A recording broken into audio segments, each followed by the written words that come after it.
যিবিলাক যুৱক আমাৰ দোকানী সন্থাৰ একলগ হৈ ৰাত্ৰি ইয়াৰ পৰা গুচি যোৱাৰ পিছত যিখিনি পৰিয়াল মানে ইয়াত আছিলে, জীৱন নিৰ্বাহ কৰি আছিলে, সেইখিনি নাইকিয়া হৈ যোৱাৰ ফলত আমাৰ খোৰাহলা গাঁৱৰ মানে সন্মুখতে আমাৰ এই ঘাটটো হয়।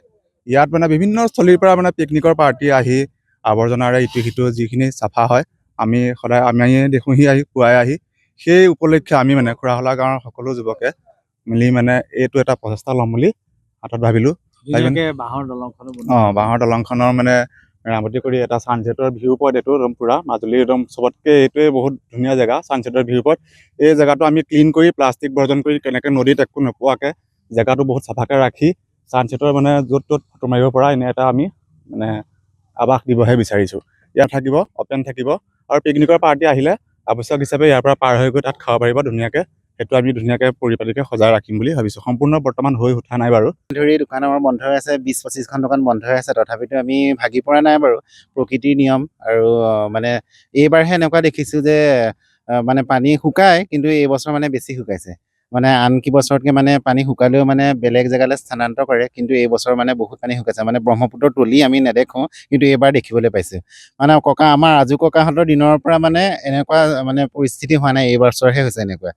আৰু আমাৰ মানে ইয়াৰ পৰা আমি দক্ষিণপাটলৈ গ'লে আমাৰ ইয়াৰ পৰা 25 কিলোমিটাৰ। আমি ইয়াৰ পৰা দোকানীখিনি 20-25খন দোকান আমি তাত গৈ দিবগৈ নোৱাৰোঁ। গতিকে দোকানীখিনি তথাপিতো দুখ প্ৰকাশ কৰিছে, তথাপিতো মানে ইয়াৰ পৰা গৈ তাতো দিবগৈ নোৱাৰে।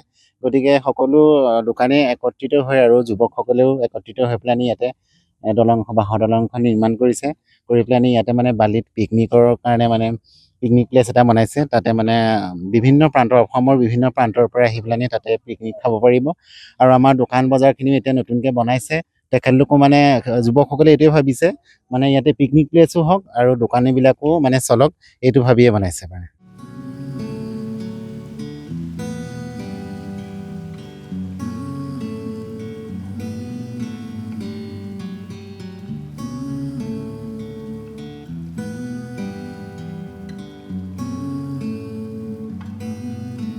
যিবিলাক যুৱক আমাৰ দোকানী সন্থাৰ একলগ হৈ ৰাত্ৰি ইয়াৰ পৰা গুচি যোৱাৰ পিছত যিখিনি পৰিয়াল মানে ইয়াত আছিলে, জীৱন নিৰ্বাহ কৰি আছিলে, সেইখিনি নাইকিয়া হৈ যোৱাৰ ফলত আমাৰ খোৰাহলা গাঁৱৰ মানে সন্মুখতে আমাৰ এই ঘাটটো হয়।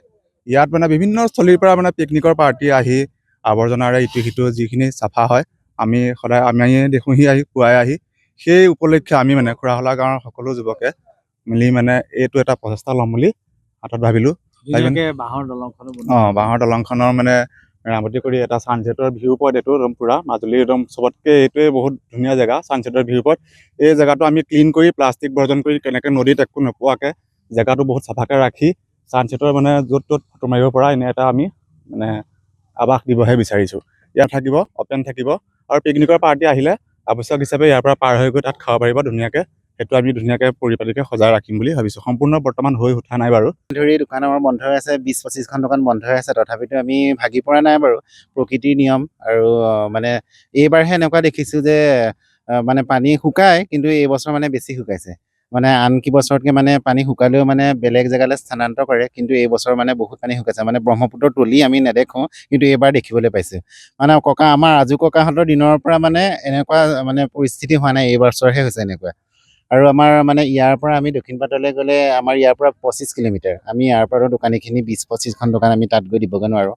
গতিকে দোকানীখিনি তথাপিতো দুখ প্ৰকাশ কৰিছে, তথাপিতো মানে ইয়াৰ পৰা গৈ তাতো দিবগৈ নোৱাৰে।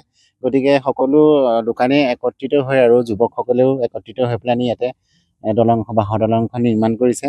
কৰি পেলাই ইয়াতে মানে বালিত পিকনিকৰ কাৰণে মানে পিকনিক প্লেচ এটা বনাইছে। তাতে মানে অসমৰ বিভিন্ন প্ৰান্তৰ পৰা আহি পেলাই তাতে পিকনিক খাব পাৰিব। আৰু আমাৰ দোকান বজাৰখিনিও এতিয়া নতুনকৈ বনাইছে। তেখেতলোকো মানে যুৱকসকলে এইটোৱে ভাবিছে মানে ইয়াতে পিকনিক প্লেচো হওক আৰু দোকানীবিলাকো মানে চলক, এইটো ভাবিয়ে বনাইছে মানে।